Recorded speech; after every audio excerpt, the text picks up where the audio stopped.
of the major aspects of a good science fiction manga or comic is in the designs of the characters' outfits. When you create stories set in these futuristic locations, it gives you more opportunity to be more unique with the designs you're creating. In today's video, we'll be talking about how to create an amazing science fiction design for your characters' outfits and costumes.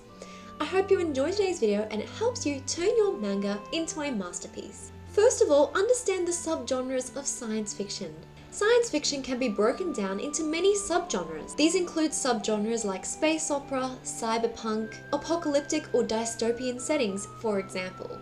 So understand first of all what kind of subgenre your science fiction manga or comic is about, and then you can better understand how to create outfits that suit that setting. For example, in space opera, the designs would be created to suit space or space exploration. In cyberpunk, the designs would likely have that urban grungy look, and in many cases, neon or brighter color schemes. In an apocalyptic setting, characters may need to dress for a harsher environment. Number 2, break the design into parts. Understand the basic shapes of the character's outfit before you add further details. When you look at creative designs in science fiction, manga or comics, you may feel a little overwhelmed looking at these designs because these designs can look very complicated. But in reality, it's not that complicated. You just have to start from basics and work your way up. So start with a more simplistic design and then layer on top of it until you get a more complicated design. By breaking the design into smaller parts, you can have a better idea of how each part works and how those parts should be put together for the character's overall outfit. Tip number 3 is build on the basic design and add more details. So in this tip, let's consider some of the attributes that will be needed in order to add more layers to a simple design. You may start with a simple design that could have a t-shirt, some pants, maybe some other accessories as well. Think of this in terms of layers. We need to start with something basic and then add more attributes. So if you were to start with a simple t-shirt design, you need to think about what are the sleeves like? Are there short sleeves, long sleeves, no sleeves? What is the collar of the shirt like? What is the hemline of the shirt like? What is the length of the shirt? Is it more of a cropped shirt or is it a longer shirt? You can do this for any article of clothing your character might be wearing. Their pants, so there might be certain lengths of the character's pants. They might wear a belt, they might have pockets. You can also do this for your character's shoes. Are they wearing boots or sneakers? What kind of shoes are they wearing and how can you layer up on those details to make it something more unique? So once you've looked at that with each of those layers, then you need to layer up. You need to think about what kinds of accessories might be on top, what kinds of accessories you may add to the shirt or the pants or to your character's overall design. And then you can think if there is maybe a coat on top or something else at the topmost layer.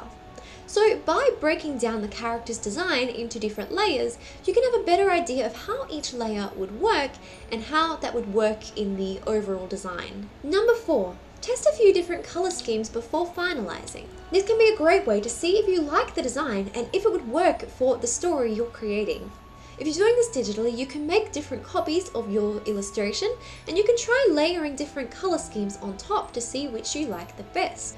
If you're doing this traditionally, you could redraw or make a copy of your design and then try different color schemes on top to see which you like the most. I really recommend doing this before finalizing your design so you can have a better idea if there are certain colors that would work well for the design that you're creating. Changing the colors of the outfit may also help you to get a better idea of that outfit and help you to see that design in a way you might not have thought about before. Maybe by looking at the colors of it, you might come up with new ideas for the outfit. Number 5, label the different parts of the outfit. In a science fiction manga or comic, the attributes of the outfit and their purpose will be just as important as the design itself. It can feel a little bit unrealistic if you add certain attributes to a science fiction design, but those attributes don't actually have a purpose. If you want to create a believable science fiction design for your manga or comic, then each part of the outfit should have a specific function or purpose. And so in this part, you need to look at each of those attributes and label them so you can understand what the purpose is. Even if that purpose never really gets mentioned in your manga or comic, it's still important for you to know as the creator so that you can present it in a more believable way. Number 6, consider simplifying some parts. I know in the previous tips we talked about the design and layering over it. However, I think it's really important to mention that when you're creating a manga or comic, or a webcomic for example, you need to create a design that not only looks good, but is something you can draw over and over again. So you need to understand that when you're creating a good science fiction design, you need to ensure that it not only looks good and is functional, but is also simple enough that it can be easily redrawn. If you find that you are able to redraw this design over and over again consistently, then that is a good design.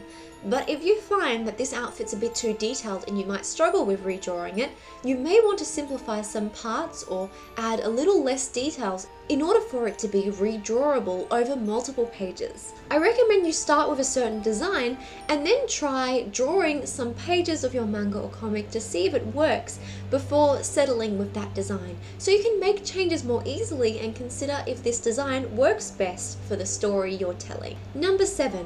Finalize the design. It's now time to look over your sketches and your notes and your ideas and create a finalized design. Put the sketches and the inks all together and finalize your design in a way that works best for your manga or comic. Number 8. Understand how your design fits into this world. In this part, I think it's really important that you consider your outfit's purpose within your manga or comic world. Think about if this outfit makes sense for the story and the world that is around your character. Whether your character is in an apocalyptic or dystopian setting, whether they are in a cyberpunk world, or whether they spend most of their time in space, you need to ensure that their outfit is both functional and purposeful for your characters' lives. Thank you so much for joining me in today's video. I really hope you enjoyed it. If you did, please let me know in the comment section down below. Let me know what kind of science fiction outfits you're creating, because I'd really love to hear your thoughts. Feel free to chat with me on any of my social media at MidnightXCross, because I always enjoy hearing from you. Thank you again for joining me in today's video. I hope you have an amazing day, and I will see you in the next video. Bye!